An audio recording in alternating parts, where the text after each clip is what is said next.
Morning welcome back to ధర్మ క్రియేషన్తో నవ్య. ఆంధ్రాలో ఉన్నారు, నేనైతే బాగానే ఉన్నాను. ఇగోండి బుజ్జిగాడికి 3 రోజులు సెలవు అయినా అల్లరి పెట్టకుండా జాగ్రత్తగా బయలుదేరిపోయాడు స్కూల్కి. అయితే ఇగోండి నీట్గా తయారైపోయాడు. ఇంక ఇంట్లో పని కూడా ఉంది. ఇటు స్కూల్కి దిగబెట్టిన తర్వాత మిగతా పనులను చేద్దామని ఆగాను. ఇతను కాసేపు ఉండొచ్చు కదా. స్కూల్కి వెళ్ళిపోయాడు హ్యాపీగా. అసలు ఏడుస్తాడని భయపడ్డాను, ఎందుకంటే 3 రోజులు సెలవు ఇచ్చాడు. శనివారం ఆదివారం సెలవు, నిన్న సెలవు. భయపడ్డాను నేనైతే. అసలు ఎలాగంటే ఆటో వచ్చింది, అమ్మ ఆటో వచ్చింది, బ్యాగ్ ఇచ్చి అని వెళ్ళిపోయాడు. హ్యాపీగా వెళ్ళిపోయాడు. అది చాలా అనుకున్నాను. ఇంకా వామన్నం చేశాను, వామన్నం కాదు తాలింపు అన్నం చేశాను. అది సారీ వెల్లుల్లిపాయ రైస్ చేశాను. ఎందుకంటే కొంచెం క్లైమేట్ కూడా మారుతుంది, కోల్డ్ వచ్చి లైట్ తుమ్ముతున్నాడు, భయంగా అయితే వెల్లుల్లిపాయ రైస్ చేశాను.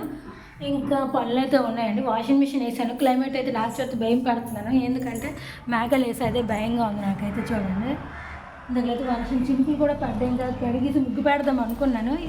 ఇలా వాకలు ఎలాగ వస్తామేట అన్నట్టుగా ఇంక పెట్టలేదు. పెట్టకపోవడం మంచిది, కష్టపడి కడిగి ముగ్గు చెరిపితే బాధ అనిపిస్తుంది. ఎందుకంటే వచ్చింది ఆ ఒక పద్మ ముగ్గు కాబట్టి అది చెరిపితే కొద్దిగా బాధ అనిపిస్తుంది. ఇంకా వాషింగ్ మిషన్ వేసాను అవుతుంది. ఇంకా బట్టలు ఉన్నాయి, 3 రోజులు ఆరిన బట్టలు ఉన్నాయి. నిన్న తీసాను మా ఆయన.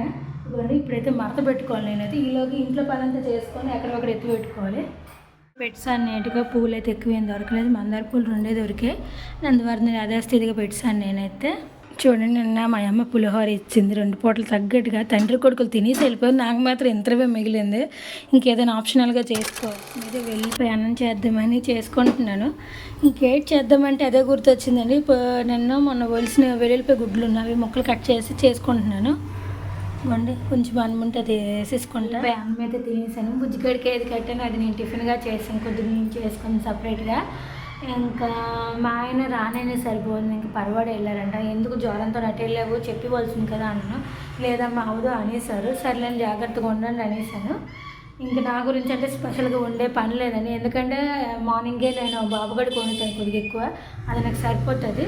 నేను అమ్మించిన సాంబార్ ఉంది, అది ఉంది, అప్పుడల్లో ఉన్నాయి వేపేస్తాను. మా ఆయనంతా ఏదో కూర వండాలనిపిస్తుంది, నాకు ఒక్కదానికి ఎప్పుడు వండుకోబుద్ది ఏది, నేను అంతగా ఇంట్రెస్ట్గా తినబుద్దేది. ఇంకా ఏం పని ఉందంటే బట్టలు ఆరబెట్టాలి. అవి వాషింగ్ మిషన్లో అయ్యాయి. ఇందులో చినుకులు పడ్డాయని భయంకి నేను ఆరబెట్టలేదు. ఇప్పుడు ఎండ వచ్చింది, వేసుకోవాలి. అవి వేసిన తర్వాత ఇంక బట్టలు కూడా మడత పెట్టుకుని పొద్దున్న చెప్పాను కదా వీడియోలో, అది ఉన్నాయి. మడత పెట్టలేదు నేను, ఇంకా పెట్టుకొని పేర్చుకుంటూ ఒక పని కొద్ది ఎండ మళ్ళీ కాదని ఫుల్ హ్యాపీ. నేనైతే బట్టలన్నీ ఆరబెట్టాను. దేవుడి మొత్తం ఆరిపోవాలి, ఎక్కడెక్కడ పెట్టి మడత పెట్టేసి గుండు బట్టలన్నీ మడత పెట్టిన ఇవన్నీ పేరు చేసుకోవాలి. ఇప్పుడైతే నేను అన్నీ పేరు తీసానండి. ఎవరి వాళ్ళకి సర్దీసాను. బుజ్జిగడి స్కూల్ యూనిఫాము ఇంకా అవన్నీ సర్దీసాను. అయిపోయింది. ఇంక భోజనం టైమే. ఆకలేస్తుంది చక్కగా, నాకైతే ఫుల్ ఆకలేస్తుంది. తినేసి చేసి అసలు రెస్ట్ తీసుకొని బ్లౌజ్ అయితే స్టార్ట్ చేయాలి. సగంలో ఆపేసాను. అప్పుడంటే కుడుదుంలే ఎప్పుడు ఇచ్చినా పర్వాలేదులే అన్నట్టుగా ధీమాగా ఉంటుంది. ఇప్పుడు అలా కాదు కదా, మ్యారేజ్ కదా. మన గురించి ఇది పట్టు చీర మీద అమ్మది, ఇది కుట్టాలి. ఇప్పుడు సగం కుట్టాను, సగం ఆపేసాను. ఇప్పుడు తినేసి చేసి కాస్త రెస్ట్ తీసుకుని అయితే స్టార్ట్ చేసేస్తాను. ఈవినింగ్ అండి. గొండు బుజ్జిగాడు అయితే హ్యాపీగా స్కూల్ నుంచి వచ్చేసాడు. కరెక్ట్గా ఎంత 4:10కి వచ్చాడు. రాగానే బట్టలు చేంజ్ చేయకుండా కృష్ణుడిది ఎక్కువ ఎడిట్ అయిపోయాడు. ఎటని కృష్ణుడు చేసేస్తున్నాడు రాగానే బట్టలు మార్చుకోకుండా. నో హీట్ చూడు. హాయ్, హౌ ఆర్ యూ కదా. బుజ్జిగాడితే హోంవర్క్ చేస్తాడు. చాక్లెట్ చూడండి ఉందాడు చేతిలో. నేను షాప్కి వెళ్ళేది కొనలేదు. అర్థం ఏంటంటే మీదకి వెళ్ళి పాలు డబ్బా ఇచ్చాడు, దానికి హోంవర్క్ రాసినాడు. క్యారేజ్ కింద పెట్టిన అది తీయలేదు అంటున్నాడు వాడైతే. చాక్లెట్ ఎవరిచ్చారు? టీచరా? పాలు డబ్బా ఇవ్వడానికి వెళ్ళారండి. పాలు అదే గేదె పాలు కొంటారు కదా, అవి ఇవ్వడానికి వెళ్ళినప్పుడు చాక్లెట్ అయితే ఇచ్చారు వాళ్ళు. సో హ్యాపీ ఫీల్ అవుతున్నాడు బాబుగాడు అయితే. ఇగోండి పొద్దునైతే బొబ్బర్ల పప్పు అయితే నానబెట్టాను నేను. ఇవ్వండి బాగా నానిపోయింది. రుబ్బేస్తే ఒక పని అయిపోద్ది. ఇది బాగా రుబ్బేసి అట్లా వేసేసి ఉల్లిపాయలు పైనుంచి వేసి అట్లా వేస్తే చారన్నంతో బాగుంటుంది. అందుగురించి ఇప్పుడు రుబ్బేసి ఒక పక్కన పెట్టేసి ఉల్లిపాయలు కట్ చేసి పక్కన పెట్టుకుంటా. రైస్కి అయితే పెట్టాను, వచ్చేస్తుంది అది కూడా. ఇవ్వండి ఇటువైపుకి అయితే ముద్ద రుబ్బేసాను. ఇంక ఇటువైపుకి అయితే ఉల్లిపాయలు కట్ చేసాను. సాంబార్ పక్కన పెట్టాను. టైం ఎలాగ అయిపోతుంది కదా, భోజనం టైము. ఎక్కడొక్కడ పెట్టేసుకుంటే రెడీ చేసుకుంటే బాగోదు, కంగారు పడకంట. ఆయన వచ్చేసారు, ఇప్పుడే వచ్చారు. మొహం చూడండి ఎలాగా డల్లగా అయిపోయి చిన్న మొహం అయిపోయింది దెబ్బకి. ఒక తుమ్ముకి మొత్తం షేక్ అయిపోతున్నారు, కదిలిపోతున్నారు పాపం అయితే బాగా. బుజ్జిగాడితో పాటు ఇతను కూడా డోరా బుజ్జి చూసేస్తున్నారు. ఇవ్వండి అంటే చక్కగా ఉన్నాడు.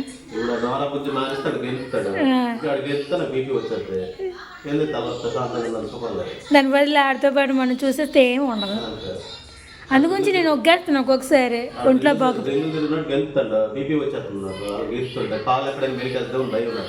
ఒకసారి పడ్డాం కదా మళ్ళీ పడలేము.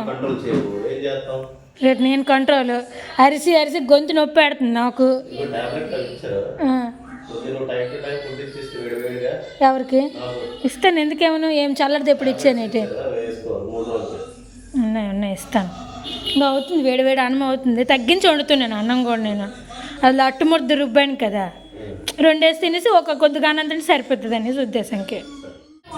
చూడండి మన ఊహ ఏమో నాకు బాగోకపోయినా పట్టించుకోవట్లేదు, మా నవ్య కూడా పట్టించుకోవట్లేదు. ఏం చేస్తాం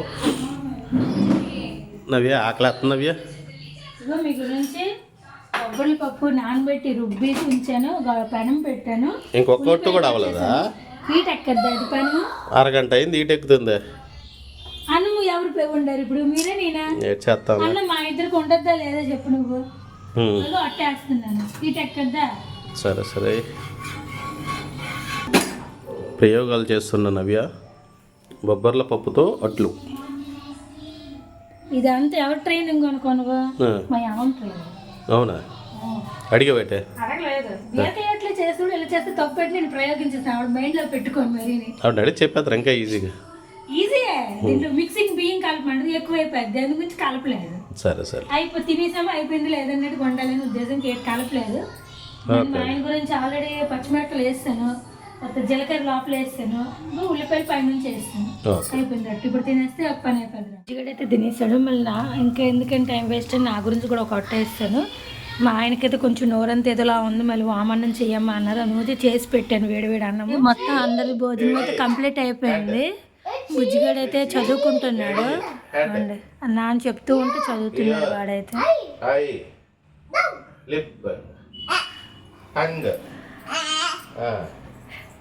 నాలిక చెప్పు. Ear, hand, wrist, elbow, neck, neck చెయ్యగో చెప్తున్నాడు నాన్న చెప్తుంటే. వచ్చింది ఆయుర్వేదిక్ ఏదో చేస్తున్నాడు అన్నది, ఏంటో చూద్దాం. కర్పూరం కొబ్బరి నూనె కలిపేసి వేడి చేసి, కర్పూరము కొబ్బరి నూనె వేడి చేసి ఇది ఒంటికి రాస్తే కొద్దిగా బాడీ పెయిన్స్ తగ్గుతాయి. అందు గురించి కొద్దిగా గచ్చి పెట్టాను, సరిపోతుంది. కర్పూరం కొబ్బరి నూనె కలిపేసి ఒంటికి రాస్తే కొంచెం బాడీ పెయిన్స్ తగ్గుతాయి. ఓకే, కొద్దిగా కొంచెం మామూలుగా అవుతాయి. ఇది ఒక చిట్కా అండి, మీకు ఎవరికైనా తెలిస్తే మాత్రం ఫాలో అవ్వండి, మన ఊరికి చెప్పండి. మంచిది. ప్రజెంట్ అయితే నా మీద ప్రయోగం చేస్తుంది అవి. ఇది మంచిదే, పెద్దలు కూడా రాస్తారు. ఇది చేస్తాను, కర్పూరం కొబ్బరి నూనె కలిపేసి చేస్తాను. కొంచెం బాడీ హీట్ ఎక్కితే ఆ హీట్ కంట్రోల్ అయిపోద్ది. పడుకోండి అన్నాను, కొద్దిగా ఫ్యాన్ వేసి వచ్చాను. అది కొద్దిగా ఇలా కొంచెం ఒక్కపోత కొడుతుంది, వేడి కదా అది, కుక్కపోత కొడితే ఫ్యాన్ వేసుకుంటా అన్నాను. ఇదండి బుజ్జిగా నేను పడుకుని పోతా. చాలా అలసటగా ఉంది నాకు, అది అలా చేసుకునే ఉన్నాను కదా పని అనేది, కొంచెం అలసటగా ఉంది. ఇంకా ఇదని బ్లాగ్ మీకు నచ్చింది అనుకోండి, నచ్చితే లైక్ చేయండి, షేర్ చేయండి, కామెంట్ చేయండి, సబ్స్క్రైబ్ చేసుకోండి. ఇంకా తీయడానికి బెటర్గా ట్రై చేస్తూ ఉంటుంది. Bye, good night. ఇస్తాను చల్ల వేడాకుండా తాగుతా. సరే సరే బాయ్ చెప్పు, బాయ్ చెప్పు, bye, good night, good night ఇలా చెప్పు, గుడ్ నైట్ ఇలా చెప్పు, గుడ్ నైట్.